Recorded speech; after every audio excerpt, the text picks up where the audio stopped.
અમદાવાદની seventh day સ્કૂલમાં બનેલી ઘટનાના પ્રત્યાઘાત સમગ્ર સુરતમાં પણ પડ્યા છે, જેને લઈ અને સુરતમાં અડાજણ વિસ્તારમાં આવેલી વિદ્યાકુંજ શાળામાં નવા નિયમોનું પાલન કરવામાં આવી રહ્યું છે। અમદાવાદની સેવન્થ ડે શાળામાં બનેલી અત્યંત દુઃખદ ઘટના બાદ સમગ્ર ગુજરાતનું શિક્ષણ જગત સ્તબ્ધ છે। એક સામાન્ય ઝઘડામાં એક વિદ્યાર્થીએ બીજા વિદ્યાર્થી ઉપર જીવલેણ હુમલો કર્યો અને તેનું કરુણ મૃત્યુ થયું। આ ઘટનાની ગંભીરતાને ધ્યાનમાં રાખી અને જિલ્લા શિક્ષણ વિભાગે વધુ સતર્ક બન્યું છે અને સુરતની તમામ સરકારી, ગ્રાન્ટેડ અને ખાનગી શાળાઓને કડક ગાઈડલાઈનનું પાલન કરવાના આદેશ આપ્યા છે। હવે શાળાઓમાં વિદ્યાર્થીઓની બેગની અચાનક અને નિયમિત તપાસ શરૂ કરવામાં આવી છે, જેથી ભવિષ્યમાં આવી કોઈ અનિચ્છનીય ઘટના ન બને। તો આ સાથે જ શાળા કોલેજના છૂટવા અને આવવાના સમયે પોલીસ અધિકારીઓને પેટ્રોલિંગ કરવાનો પણ આદેશ આપવામાં આવ્યો છે। સુરતના અડાજણ વિસ્તારમાં આવેલી વિદ્યાકુંજ શાળા આ નવા આદેશનું તાત્કાલિક પાલન કરતી જોવા મળી હતી। શાળાના આચાર્ય મહેશ પટેલના જણાવ્યા અનુસાર અમદાવાદની ઘટના બાદ તેઓ ખૂબ જ ચિંતિત છે અને વિદ્યાર્થીઓની સુરક્ષા સુનિશ્ચિત કરવા માટે તાત્કાલિક પગલાં લઈ રહ્યા છે। 2 દિવસથી શાળામાં વિદ્યાર્થીઓની બેગની આકસ્મિક તપાસ કરવામાં આવી રહી છે। આચાર્ય મહેશ પટેલે જણાવ્યું હતું કે તેઓ દર મહિને 2 થી 3 વખત આકસ્મિક બેગ ચેક કરતા જ હોય છે, પરંતુ હવે આ પ્રક્રિયાને વધુ સઘન બનાવવામાં આવી છે। આ તપાસ દરમિયાન વિદ્યાર્થીઓને સમજાવવામાં આવી રહ્યું છે કે તેઓ કોઈ પણ પ્રકારની તીક્ષ્ણ વસ્તુઓ કે હથિયાર શાળામાં ન લાવે। તો આચાર્ય દ્વારા વિદ્યાર્થીઓનું કાઉન્સેલિંગ પણ કરવામાં આવી રહ્યું છે અને તેમને સમજાવવામાં આવે છે કે ભાઈગીરી જેવી પ્રવૃત્તિઓથી દૂર રહે। જો કોઈ વિદ્યાર્થી તેમને હેરાન પરેશાન કરે અથવા તેમની સાથે ઝઘડો કરે તો તાત્કાલિક શિક્ષકને અથવા ઘરે માતા પિતાને જાણ કરવી। આચાર્ય વિદ્યાર્થીઓને સ્પષ્ટપણે જણાવ્યું છે કે શાળાના કેમ્પસમાં લાગેલા સીસીટીવી કેમેરાથી તેમના ઉપર સતત નજર રાખવામાં આવી રહી છે, જેથી કોઈ પણ અસામાન્ય વર્તનને ત્વરિત ઓળખી શકાય। અન્ય વિદ્યાર્થીઓને પણ એવી સૂચના આપવામાં આવી છે કે જો તેઓ કોઈ અસામાન્ય ઘટના જુએ તો તુરંત જ શાળાના શિક્ષકને જાણ કરે। તો સુરતમાં સ્કૂલ કોલેજના વિદ્યાર્થીઓ માટે શાળા સેફટી અભિયાન શરૂ કરવામાં આવ્યું છે, જેમાં કાયદો વ્યવસ્થાના ભાગરૂપે શાળા શરૂ થવા અને છૂટવા તેમજ રિસેસના સમયે અલગ અલગ સ્કૂલમાં પોલીસ અધિકારીઓને પેટ્રોલિંગ કરવાનો આદેશ આપવામાં આવ્યો છે। તો સાથે સાથે વિદ્યાર્થીઓ માટે તેમની સુરક્ષાને લઈ અને કરાટા તેમજ જુડો ટ્રેનિંગનું અભિયાન પણ શરૂ કરવામાં આવ્યું છે। હું મહેશભાઈ પટેલ, વિદ્યાકુંજ સંકુલ નિયામક।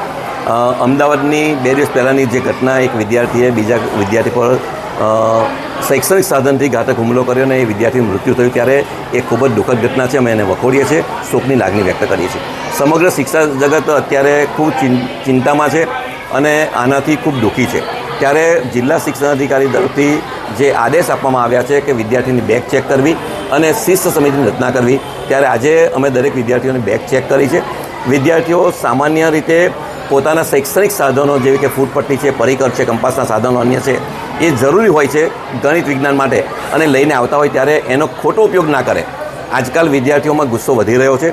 પોતાના સાથી મિત્રો સાથે સહેજ પણ કંઈ અણબનાવ થાય અથવા તો કંઈક એનાથી હાથ પણ લાગી જાય ત્યારે વિદ્યાર્થી ગુસ્સે થઈ જાય છે અને એને બદલાની ભાવનાથી એની સાથે જુએ છે અને એની પર બદલો લેવાનો પ્રયત્ન કરે છે। ત્યારે આવા જો સાધનો એનો ઉપયોગ ખોટી રીતે ન કરે એ માટે અમે વિદ્યાર્થીઓને સમજાવી રહ્યા છીએ કે તમારો ગુસ્સો એને કંટ્રોલ કરો અને આવા જો વિદ્યાર્થીઓ અમને જણાય કે જે વધારે પડતો હાઈપર છે, ગુસ્સો કરે છે, બીજાને ધમકી આપતા હોય તો તેને અમે સમજાવવાનો પ્રયત્ન કરીએ છીએ। એના માટે કાઉન્સિલર પણ રાખ્યા છે।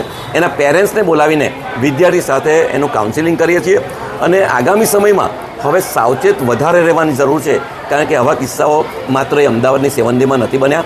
હું ચોક્કસપણે કહું છું કે નાના મોટા ધમકીઓ દરેક સ્કૂલમાં વિદ્યાર્થીઓ બીજા વિદ્યાર્થીને આપતા હોય છે અને એ ધમકી વખતે જો આવું હથિયાર એ વિદ્યાર્થીના હાથમાં આવી જાય તો અમદાવાદ જેવી ઘટના બીજી વાર બનતા સહેજ પણ કોઈ રોકી શકે નહીં। એટલે હવે સાવચેત રહેવાની જરૂર છે। વાલી મિત્રોએ પણ ખૂબ સાવચેત રહેવાની જરૂર છે। પોતાના બાળકના દફતરમાં જે કંઈક સાધનો છે એ શૈક્ષણિક હોય અને એનો ઉપયોગ પણ સદુપયોગ કરે એવો ખાસ પ્રયત્ન કરવો જોઈએ, એ સમજણ કેળવવી જોઈએ। સુરત શહેર અને જિલ્લાની શાળાઓ માટે તારીખ 21 ઓગસ્ટ 2025ના રોજ એક પરિપત્ર બહાર પાડવામાં આવ્યો છે કે જે શાળાઓની અંદર શાળાના આચાર્ય, શાળાના શિક્ષકો, શાળાના વાલીઓ અને વિદ્યાર્થીઓને તકેદારીના ભાગરૂપે એની અંદર સૂચનાઓ તમામ આપવામાં આવી છે।